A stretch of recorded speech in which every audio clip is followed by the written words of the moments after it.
It's time for Wretched Radio with Todd Friel. And now for something completely different. This is Wretched Radio. It is a graduation season. Well, up north it is. Down south, it's been done for about a month, give or take. Nevertheless, students graduating, an awful lot of speeches are being given, a lot of worldly wisdom pontificated from people who have absolutely no basis for their morality, philosophy, or worldview. Nevertheless, there was a speech that we heard on the YouTube machine sent into idea@wretched.org.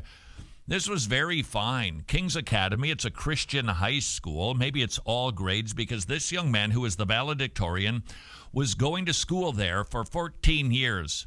No, he didn't have to repeat years. Kyle Martin actually graduated as the valedictorian. And he delivered a speech. I got to tell you something. It was like a breath of fresh air compared to all the opranity that typically gets spewed out of the lecterns from graduation speeches. This young man, I thought, had some things to say, not just to graduates, but to all of us who maybe, just maybe, need a little priority check. I stand before you tonight as the 2019 valedictorian.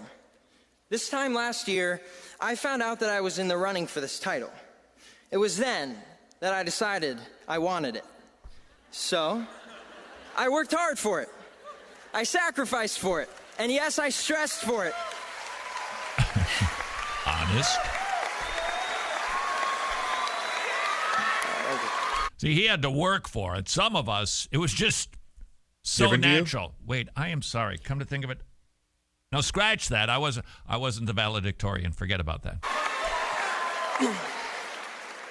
And I got it.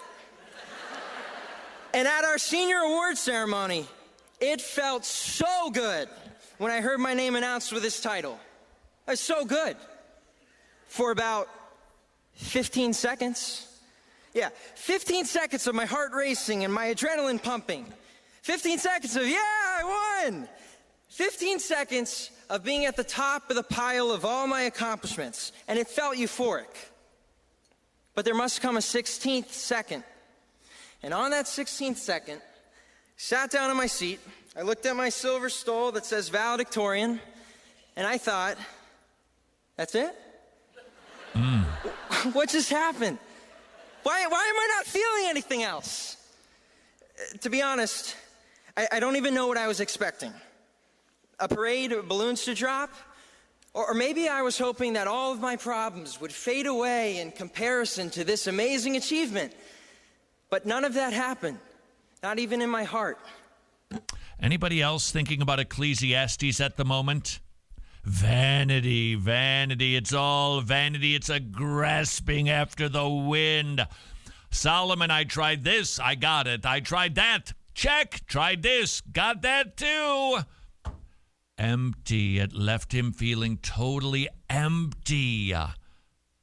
Have you been striving after the wind? This actually reminded me of David Wheaton. If you're not familiar with David Wheaton, his Christian Worldview show, it is Aces. It's on every weekend, Saturday morning. He does it at 8 o'clock Central Time. He's been doing it maybe 20 years now. It is excellent. Very, very thoughtful. David Wheaton, he will tell you as part of his testimony, was a professional tennis player. I think he left Wimbledon. That was the year, I think he lost to Boris Becker in the semis. He beat he went really far at Wimbledon one year. I mean, he won Wimbledon the doubles as a senior at the age of like 37 or 30, whatever it was. He won the Wimbledon doubles title. But when he was a pro on tour, his top ranking, I believe, was 12. Went very far in Wimbledon that year. That's a big deal. That's like, whoa, if you're going to go far in a tournament, I got to tell you, that one ain't bad. Then he went over to, not sure about the order here, but went to Japan. And he played in a tournament, and he made it to the finals against Michael Chang. And he won. And if I'm not mistaken, he was given a check on the court. It was either $1 million or $2 or $3 million. This is like 1990 something. So $1 million back then was actually equivalent to $1 million. Whereas today, not quite so much. Nevertheless, he tells of that very same feeling that Kyle Martin had. I got it. I just won a big tournament. Everybody's cheering for me. I'm giving a big check. And then everybody leaves the arena, and there he stood all by himself. And he went, that's it? I mean, that's a high goal to achieve. Just gone. It's trying to get something. It's trying to hold sand with your hands. It just keeps slipping through your fingers because it's not meant to satisfy. It is not supposed to. Can we get any benefit, any joy from doing things while we're on this planet? Do we have to wait for heaven to feel satisfied? No. Ecclesiastes 12, 13, and 14. When you're doing it for the Lord, then it has value.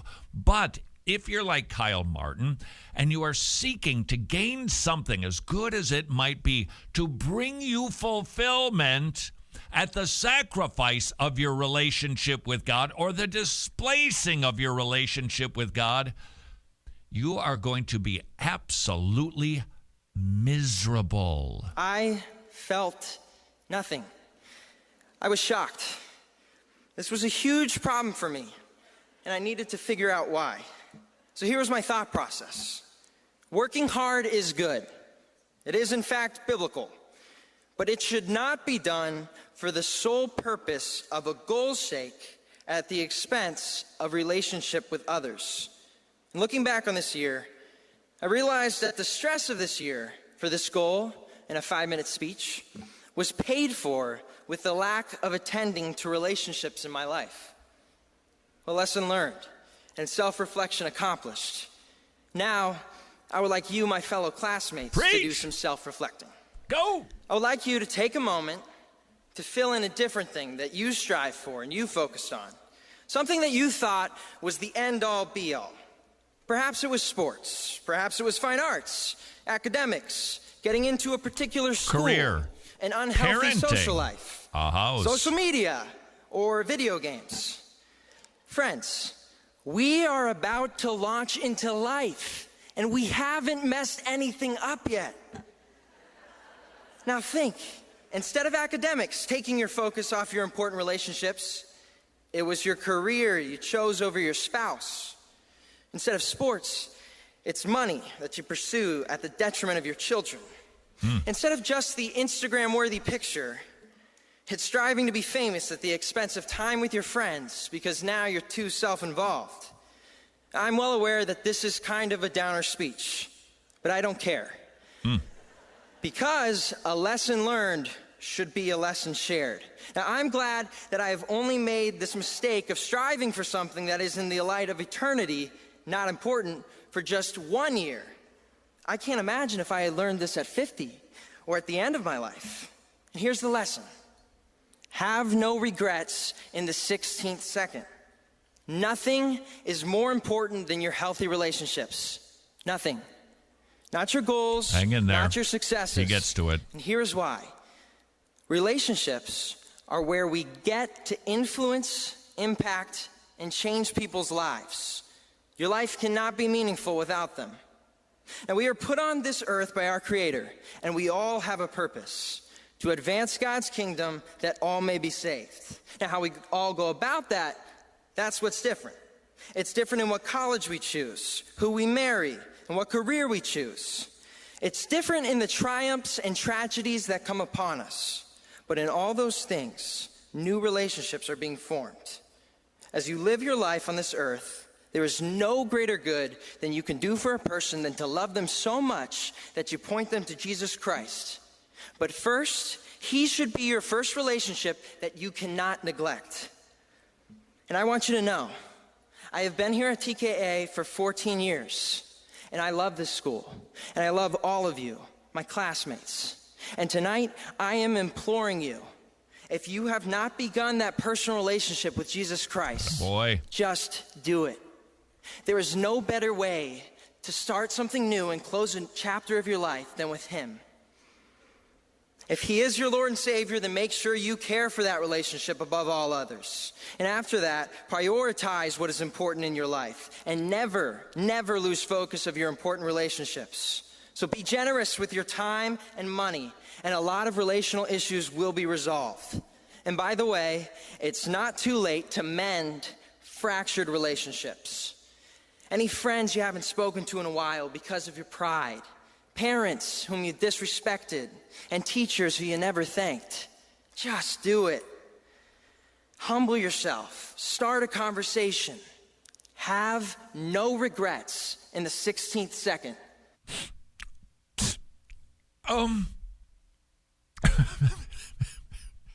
Gotta tell you, I've heard a fair amount of graduation speeches. Go ahead, ask me to recall one of them. I can't even recall my own graduation speeches. I can't even recall the ones that I've given. That one, I think we could all do well to remember. First relationship, Jesus.